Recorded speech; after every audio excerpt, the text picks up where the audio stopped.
Om Swastiastu. Saya Nikatut Suryaningsih, mahasiswa pasca sarjana PGSD Institut Agama Hindu Negeri Empu Kuturan. Saya seorang kepala sekolah di SD Negeri 2 Padangkertu. Hari ini saya akan membawakan sebuah pembelajaran dengan menggunakan pendekatan pembelajaran mendalam dan model balancing di kelas 5 untuk mata pelajaran Pancasila. Bagaimana pendekatan dan model balancing tersebut? Mari kita simak. Berdiri. Satu lambang menjadi umat Tawitin. Om Swastiastu. Swastiastu. Selamat pagi anak-anak. Selamat pagi, Bu. Bagaimana kabarnya hari ini? Luar biasa. Luar biasa. Bagaimana? Semangat?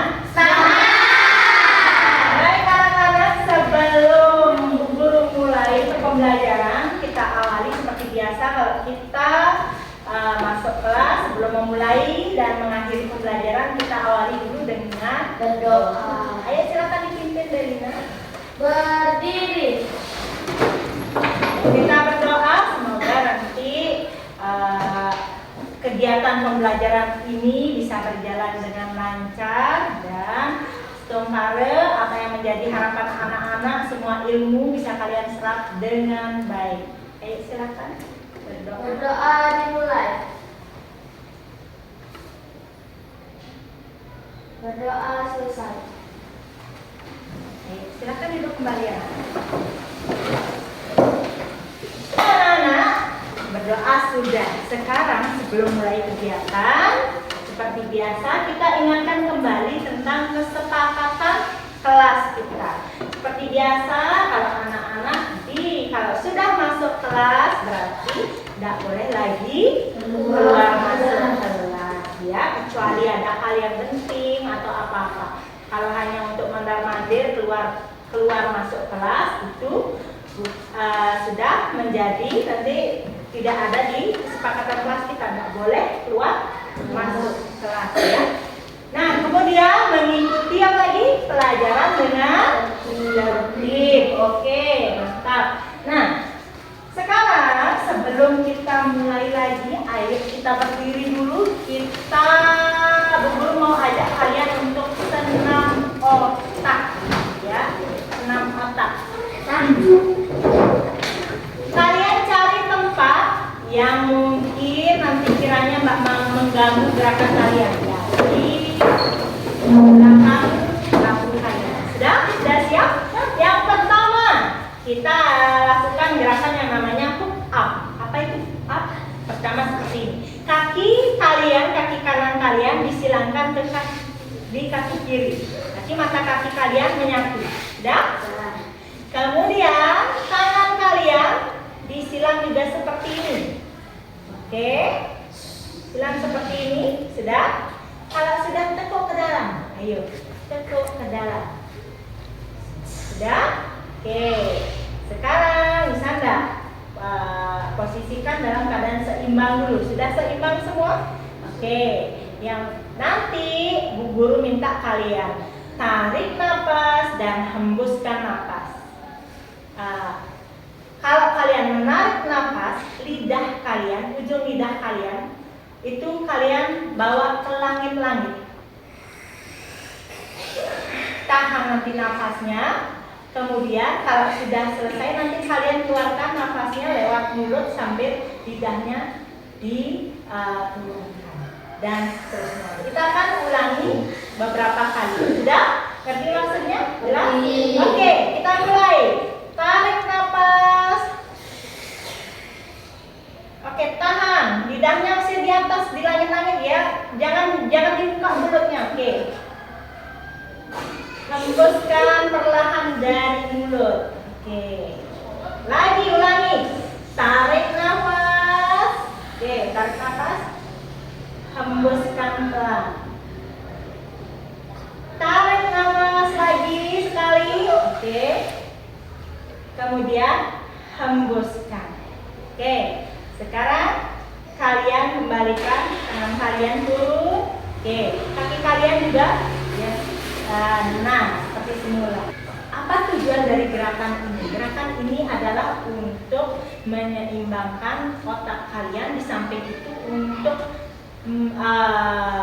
mempusatkan konsentrasi kalian. Kalian juga menyeimbangkan emosi kalian. Kalian tak tahu, mungkin tadi ada rasa kesal sebelum masuk kelas, ada rasa marah, ataupun mungkin emosi-emosi negatif yang lain. Nah, itu fungsinya dengan kalian menarik nafas pelan, turunkan, itu untuk menetralisir atau menyeimbangkan emosi kalian. Sekarang gerakan yang kedua. Gerakan yang kedua ini biar kalian nanti bisa fokus dalam belajar. Oke Aldi, bisa ya? Sekarang kalian berdiri tegak, kemudian kalian coba sentuh dengan menggunakan 3 jari kalian. Kalian sentuh di pelipis kalian di sini, tepat di tengah-tengah, di belahan rambut kalian. Nah, di sini. Nah, di antara alis-alis kalian. Sudah? Sudah? Kalian tekan sambil putar pelan, sambil tarik nafas pelan, hembuskan pelan-pelan. Terus ulangi lagi, tarik nafas pelan, ayo konsentrasi. Terus buang napasnya, boleh buang napas dari mulutnya ya. Lanjut lagi sekali, tarik nafas kembali, buang perlahan. Oke, sudah, kalian bisa turunkan. Itu untuk melatih konsentrasi kalian. Dan yang terakhir, nah sekarang kalian ibu ajak untuk melatih koordinasi otak kanan dan kiri kalian. Kalian buka kaki kalian selebar bahu, jangan terlalu lebar, selebar bahu kalian saja. Sudah. Sekarang kalian koordinasikan gerakannya 2 kali 8 ya, nanti kita ulang lagi sekali. Caranya, tangan kanan kalian memegang pergelangan kaki kiri kalian. Bu kasih contoh. 1, 2, balik, 3, 4, bisa, oke. Nanti Bu Guru bantu hitung. Siap, posisi tegak dulu. 1, 2, ya. 1, 2, 3, 4, 5, 6, 7, 8. Ulang. 2, 3, 4, 5, 6, 7, 8. Oke, gimana? Oke, ayo silakan duduk kembali anak-anak.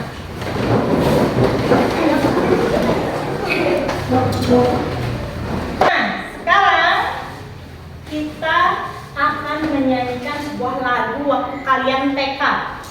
Judul lagunya lagu Bangun Tidur. Tahu nggak?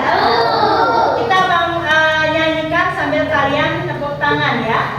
1, 2, ya. Bangun tidur, terus mandi, tidak lupa menggosok gigi.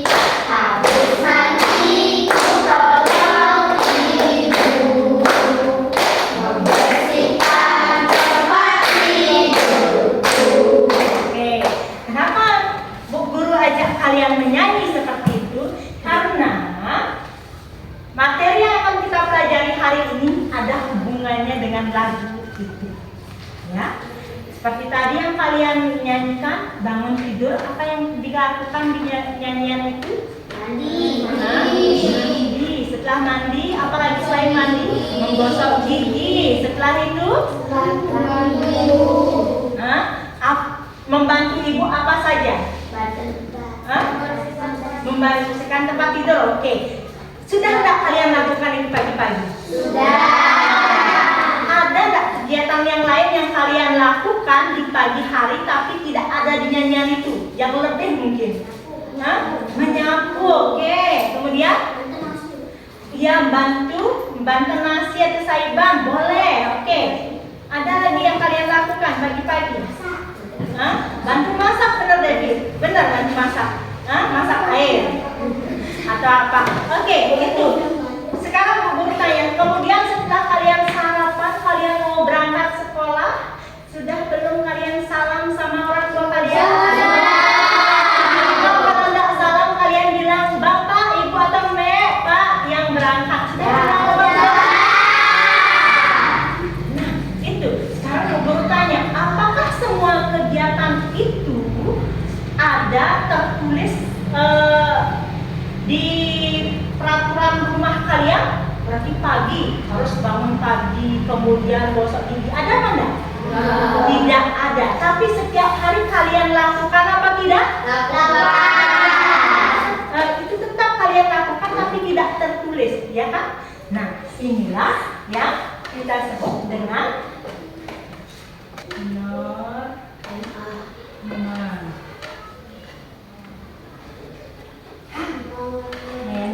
Oke, bisa dibaca ya. Adapun tujuan kita hari ini mempelajari tentang norma. Nanti di akhir pembelajaran, Bu Guru harapkan yang pertama kalian bisa menyebutkan jenis-jenis norma dalam kehidupan kalian sehari-hari. Kemudian apa saja sih contoh penerapan kalian atau penerapan tentang norma-norma tersebut dalam kehidupan kalian sehari-hari. Itu tujuan pembelajaran kita. Nah, sebelum itu kita saksikan dulu. Guru punya sebuah video.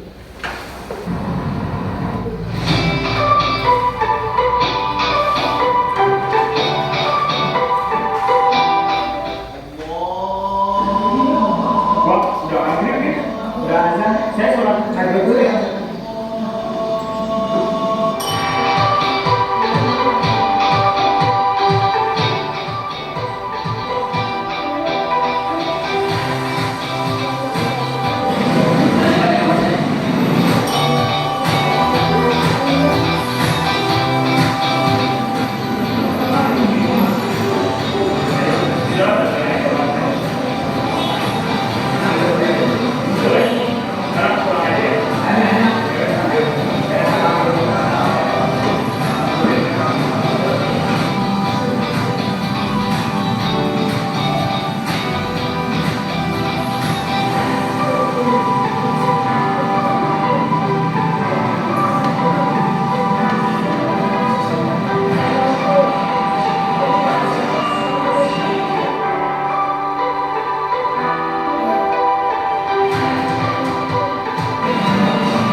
Sudah saksikan sebuah video tentang norma.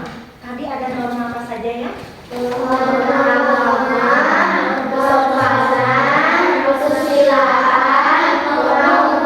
Oke, ada 4 norma.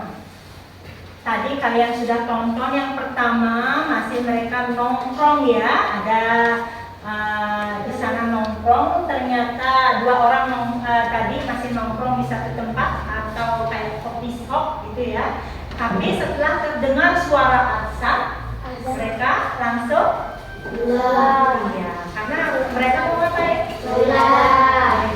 Bersembahyang. Kemudian yang kedua itu saat ada yang memberikan apa? Iya, memberikan hidangan kopi atau apa ya, minuman itu, kemudian mereka mengucapkan terima kasih. Ada lagi kemudian mereka menemukan sebuah dompet, tapi dompet itu dia apa? Dikembalikan ke pemiliknya. Dan yang terakhir mau pulang mereka memakai helm karena mereka membawa sepeda motor. Nah, itu semua adalah bagian dari penerapan norma-norma dalam kehidupan sehari-hari. Oke, Bu Guru tampilkan dulu ini.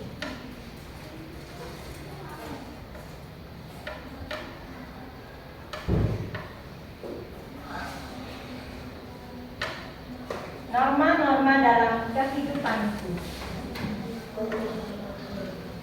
Yang pertama tadi, ya.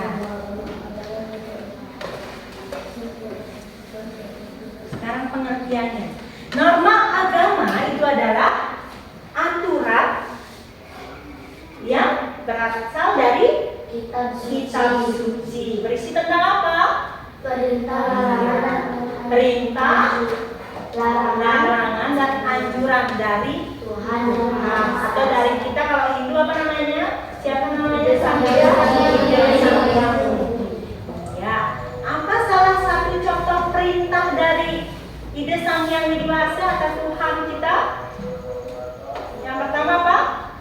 Sembahyang, ya. Kita biasanya melakukan Trisandir. Trisandir biasanya berapa kali kita lakukan? 3 kali. Seperti namanya tri, itu artinya 3 kali. Kemudian larangan. Larangan apa sih yang biasanya? Larangan dari agama kita, misalnya kalau kita kan agamanya Hindu, larangan kita apa ya? Selain itu, tidak harus agama Hindu aja. Semua Tuhan melarang perbuatan-perbuatan tertentu yang tidak sesuai dengan ajarannya. Contoh apa? Mencuri. Oke, lagi apa? Mengambil barang teman. Iya, mengambil barang teman, sama mencuri juga. Oke. Lagi? Apa lagi? Ayo. Merusak barang yang bukan milik kita. Oke, boleh. Kemudian kalau ada misalnya binatang yang lewat, kita nggak, atau misalnya binatang-binatang kecil, kita tidak boleh apa? Misalnya ada anjing benar-benar lewat, kita lempar, itu ngapain namanya? Menyiksa. Boleh tidak? Boleh menyiksa, itu larangan dari Tuhan. Ya. Oke, itu norma agama. Kita lanjut sekarang norma selanjutnya. Norma kesusilaan adalah norma yang bersumber dari hati manusia. Contohnya, apa contohnya? Seperti tadi, menemukan dompet. Sebenarnya yang pertamanya sudah bertentangan, ya. Kembalikan, ambil, makanya bengong orang yang tadi di video itu, ya enggak? Tetapi akhirnya dia kembalikan. Karena kenapa? Siapa yang menyuruhnya? Hati nurani. Nuraninya. Jangan seperti itu. Apalagi contoh yang lain? Membantu teman yang sedang kesusahan. Lagi apa lagi? Ini misalnya berdebat, tapi akhirnya mereka saling minta maaf. Itu termasuk norma kesusilaan. Kesopanan. Oke. Norma kesopanan yang biasa kita temui dalam kehidupan sehari-hari banyak sekali, ya.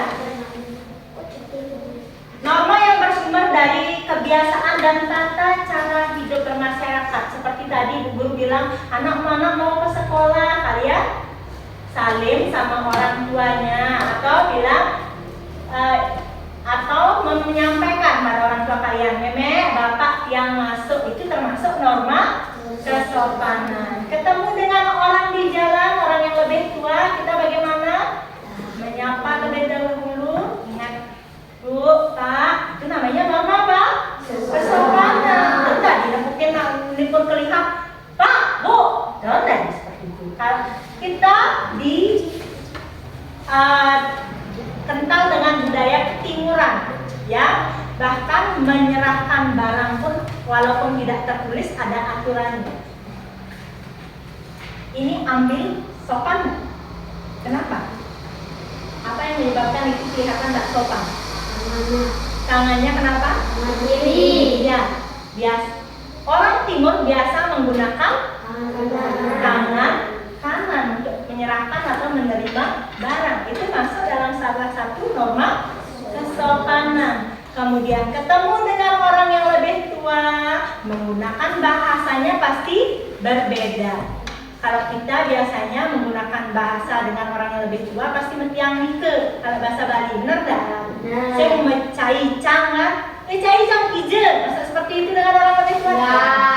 Akan ije, pasti beda bahasanya. Dan ketimbang dengan kalian bertemu dengan teman sebaya kalian, itu kan bahasa pergaulan. Itu masuk dalam norma kesopanan. Oke, lanjut. Kemudian ini, kalau salah kalian bilang apa? Sorry. Bahasa Balinya? Bahasa Bali ampure, maaf. Oke. Menuenteng orang yang membantu kita bilang apa? Terima kasih. Kalau kita mau lewat, misalnya moyong dikur nih, jangan liwat mereka bilang apa? Permisi. Jangan misi aja ya. Oke, itu norma kesopanan. Dan terakhir, norma hukum. Biasanya kalau norma hukum ini baru ada tertulisnya. Ya. Contohnya apa?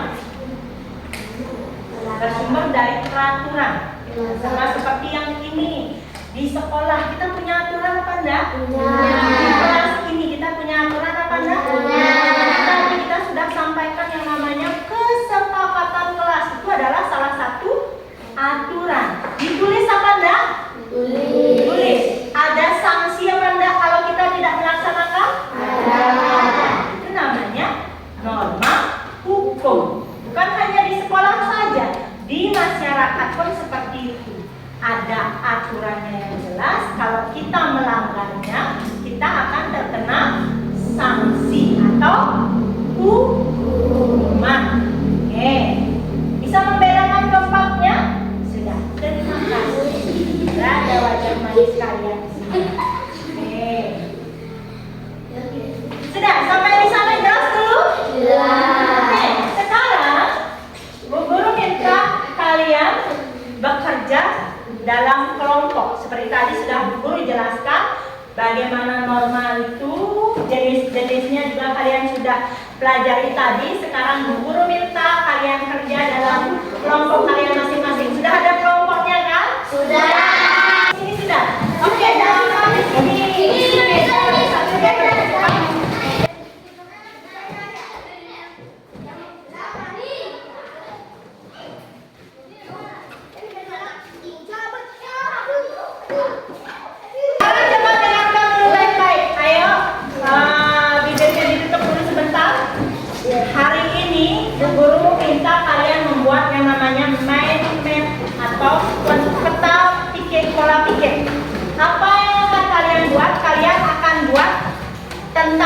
Norma yang pertama itu poin intinya norma. Nanti kalian silahkan buat peta konsepnya. Jenis norma seperti tadi yang kita sudah pelajari ada berapa? 4 dibuat. Kemudian 2 contohnya. Sudah? Silakan pergunakan bahan yang Bu Guru kasih. Ada spidol, kalian boleh memvariasikan. Kalian isi warna sukanya, kalian isi gambar seni-seninya, silakan. Tetapi waktu kalian Bu Guru hanya berikan 10 menit. Nanti setelah 10 menit setiap kelompok bergilir untuk presentasi. Silakan dibuat dari sekarang. Silakan. Boleh bertanya karena kalian boleh. Warna-warni silakan dipergunakan dengan baik.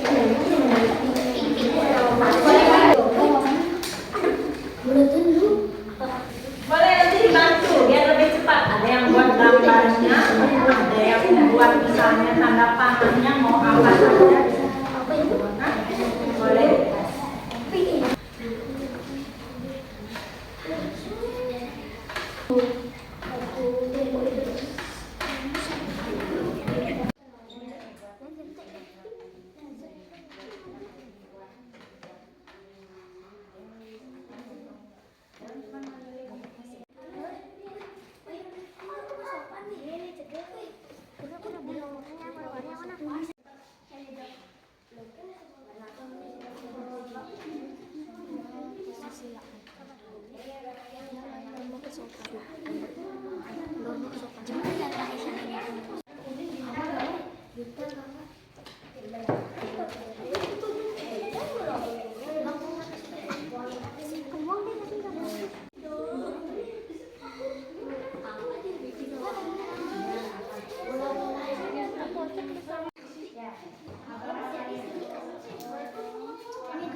Baik teman-teman, hari ini membawakan hasil diskusi yang kami buat.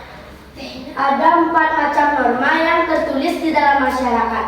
Yang pertama ada norma hukum, peraturan lalu lintas atau larangan korupsi. Dan yang kedua norma kesopanan, berperilaku sopan terhadap orang yang lebih tua, mengucapkan terima kasih. Dan yang ketiga norma agama, contohnya membaca kitab suci yang dianut. Nomor 2, menghormati orang yang lebih tua. Norma kesusilaan, contohnya berperilaku jujur. Nomor 2, menghormati sesama manusia. Sekian presentasi dari kelompok kami. Terima kasih. Nah, sekarang guru minta tanggapan dari kelompok yang lain. Kalian setuju apa tidak? Atau mungkin ada tanggapan atau yang berbeda? Yang tadi kira-kira benar apa tidak? Yang tadi kira-kira benar apa enggak? Benar. Oke, tanggapan lagi? Tidak. Oke, kalau tidak kita beri tepuk tangan sekali lagi. Sekarang yang itu biarkan saja. Berarti Bu Guru ambil contoh satu saja karena waktu juga sudah lumayan banyak. Sekarang masih dalam bentuk kelompok. Sekarang Bu Guru akan berikan kalian masing-masing kertas HPS di masing-masing kelompok. Bu Guru berikan kertas HPS dan juga amplop. Nanti di kertas HPS ini kalian buat 4 kotak menurun dan 3 kotak ke samping.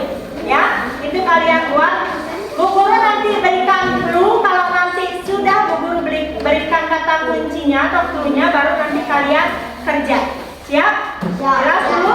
Jelas. Ini untuk kelompoknya di sini. Nanti siapa yang paling cepat itulah yang kelompok yang menang. Jangan dulu dibuka isi amplopnya. Di sini.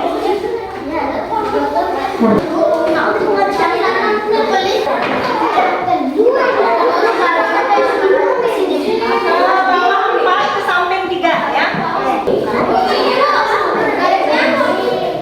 3. Ini kan baru 2. Kalian kurang lagi 1. Nah, seperti ini ya. Oke. Oke, nanti Bu Guru berikan clue norma mana yang pertama. Yang pertama sudah siap ya? Siap.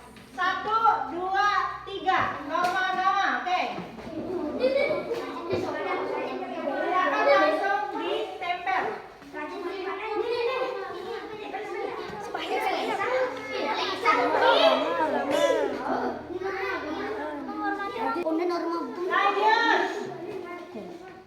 Lanjut ke norma selanjutnya, silakan. Boleh. Itu yang mana? Norma agama.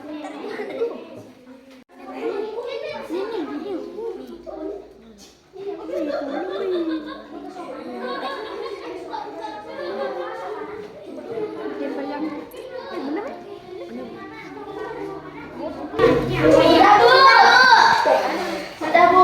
Sudah. Oke, siapa yang sudah selesai? Ini sudah selesai. Siapa dulu? Aku.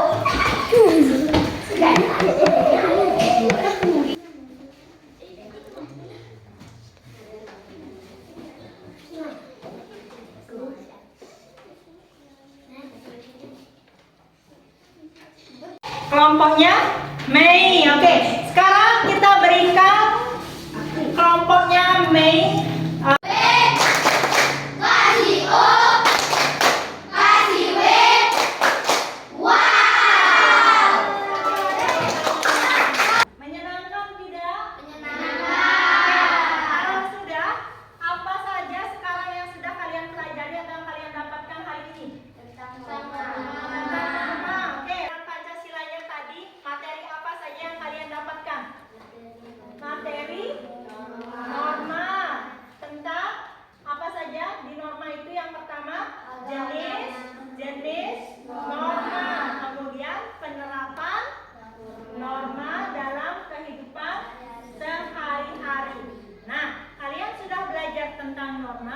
kalian tahu yang mana yang perbuatan atau perilaku yang sesuai dengan norma dan yang tidak sesuai dengan norma.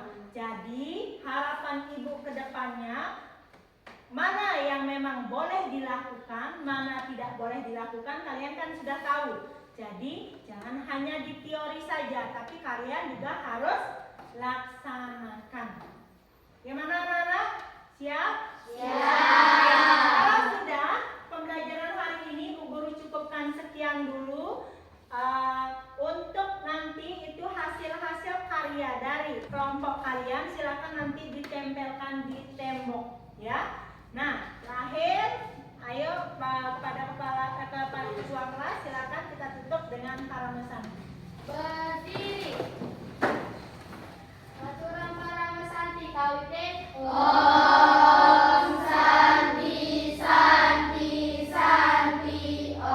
Oke, demikianlah sebuah pembelajaran dengan menggunakan model Braillensing. Adapun kelebihan model Braillensing ini adalah menciptakan suasana belajar yang menyenangkan, menantang, serta situasi belajar yang aktif dan menantang bagi siswa. Jadi, dalam model ini tidak hanya mengaktifkan otak kiri saja, tetapi kedua otak akan berperan secara seimbang antara otak kiri dan otak kanan. Sekian dari saya, semoga menginspirasi. Om Santi Santi Santi Om.